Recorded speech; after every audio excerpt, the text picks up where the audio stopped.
Welcome to Talk to Me Tuesday for April 8th, 2025. I'm Jules. I am back in my project room, and if you happen to see last week's video, that was one that I shot from my hotel room in Tokyo, Japan.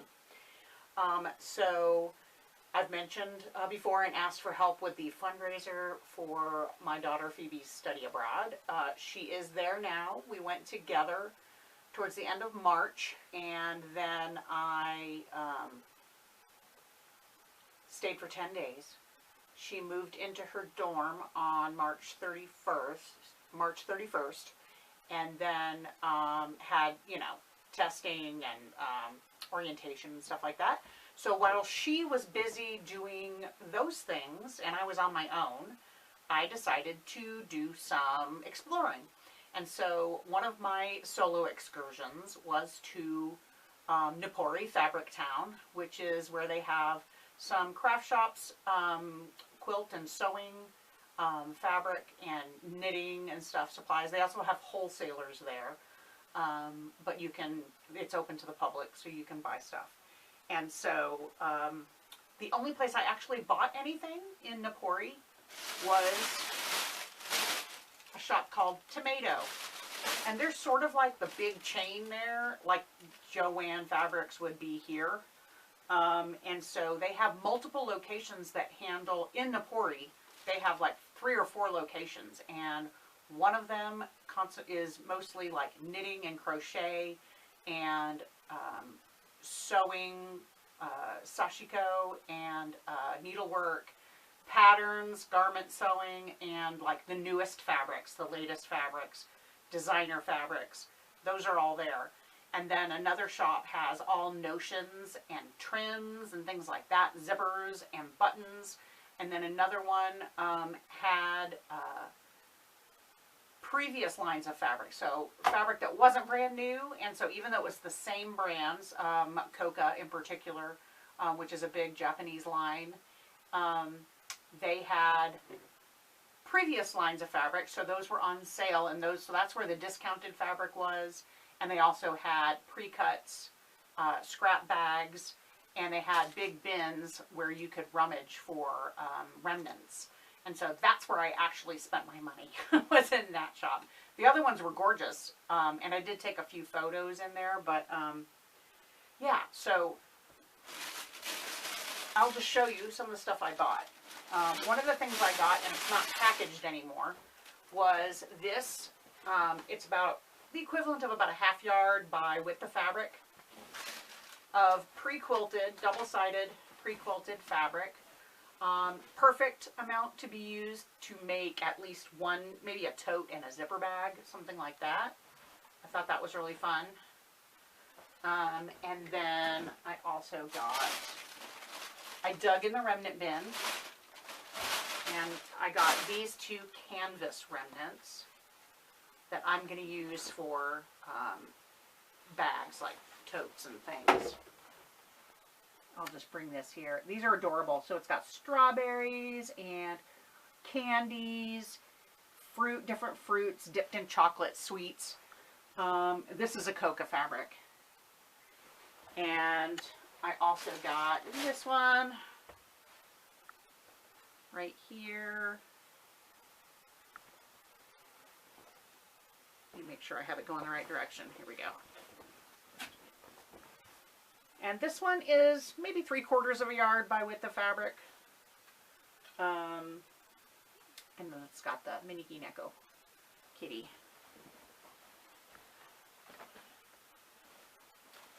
And the sweets. There's enough to make at least a couple of totes and maybe a couple of little zipper pouches or something here.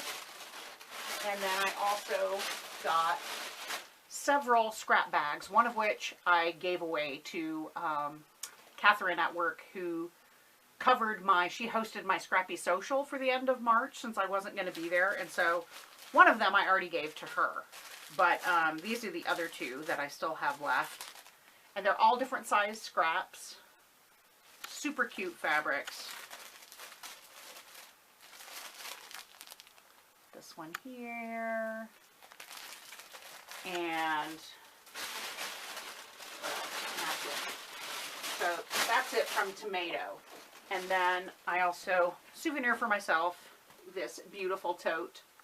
I actually got this in the duty-free shop at the airport, but love it. So one of the other days when I wasn't in Napori Fabric Town, before I went there, I went to an actual quilt shop. I found a quilt shop called Quilt Party, and it was in Ichikawa, Japan, and another city inside Tokyo, and it was beautiful. And I would say the prices wise there was pretty comparable when you translate it from yen to dollars to a standard, you know, local quilt shop fabrics pricing. One of the things I got there was this beautiful sashiko kit. Comes with the floss and these little tassels, and it makes like a wall hanging. And they made that up for me while I was there, after asking me which colors I wanted. I've never done sashiko, but I'm going to. So I bought some variegated sashiko threads. Here's another one right here. I'm all about the variegated. And then this one is purple. And then I also bought a sashiko panel. Yeah, so I'd say pretty close to fat quarter size, I would say. And we sell these at Hip Stitch where I work, but I've never seen them available from our distributors that we purchase from in pink. The only thing we can ever get usually is like a cream, like a natural linen, or like navy blue. So I had to get the pink. And then I also got, that shop had their own curated pre-cuts, just like we do at Hip Stitch, so I thought that was fun. So I bought these, which are the equivalent of sort of like a mini layer cake, and they're like about maybe 10 by 12 inches-ish, maybe a little bit bigger than that. These little bundles. Look at the kitties. So these are just ones that they curate and put together. And I also bought these, which are a little bigger. And these are sort of like color value. So this is like a low volume pack. These are bigger. These are more like, I'm going to say around like 12-ish square. Something like that. Maybe bigger. I'd say about 11-ish. 11 to 12. So this was low volumes, and then I also got these in these reds, which are pretty, and like one of the fabrics has like irons and sewing machines and things like that on it. And then I got yardage at the quilt shop, and so I'll show you that. I got, well, meterage, because they sell by the meter. I got this print of buttons, all different color buttons, and then I got the same print with a blue background, but the buttons are all in greens. So I got 2 meters each of those, and then I bought 3 meters of this beautiful, and I'm gonna, right now this is wrong side out and it's still pretty, but I'm gonna open it back out the other way so you can see this linen. So this is a linen. I bought 3 meters of this so that I could make myself some pants for summer. And so that was my splurge at the fabric shop. Now I've got to get it up off the floor. In addition to shopping, I went to I stayed in Sumida City, Sumidaku, in Ryogoku, which is, I stayed at a hotel that's right next door to the sumo arena. And I guess that area, the Ryogoku area, is sort of considered the sumo district. And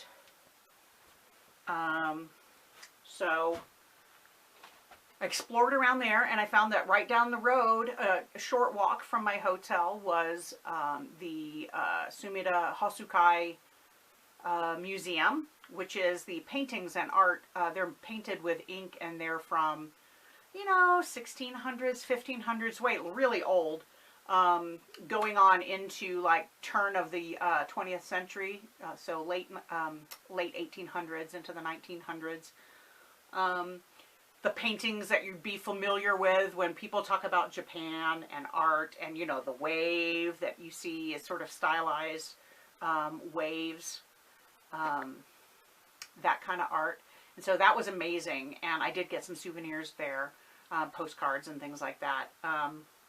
But that museum was just fascinating, and I loved seeing it. It's block printing is how they do it, and they do it in layers. So they do everything that needs to be like a dark blue. They do, so they build the print in layers, and they had demonstrations, or not demonstrations, but sort of like the individual blocks with the different paints to kind of show you, demonstrate to you how that whole process works. And it was really fascinating. And just seeing all of the art and seeing all of the paintings, I've always wanted to learn how to paint. And I've decided I'm going to take a painting class sometime soon. So I'm going to start looking for that, because I'm motivated. I'm inspired to, I've always wanted to try painting, and I've never done it, I mean, outside of like elementary school watercolors, right? Why not? So that was really fascinating. And then my last full day there, I spent with Phoebe, and we went to Tokyo Skytree Town. And we didn't go up the Skytree because you have to like get those tickets in advance, and there's no way I was going up there, y'all. The floor on the observation decks is glass, and I have an issue with heights, and I was just like, yeah, no, that's not going to happen. But it was really cool, and I took a lot of photos of that. But in the Skytree Town, which is sort of like, there's like this big shopping center, multi-level, and the entrance to the Skytree Tower is there. It's also attached to the Sumida Aquarium. And so Phoebe and I decided to go to the aquarium, and it was fantastic. We spent so much of our day in there looking at all these different kinds of jellyfish and a shark and so many penguins. It was amazing, and it was the best kind of way we could have spent that last day together before I came home.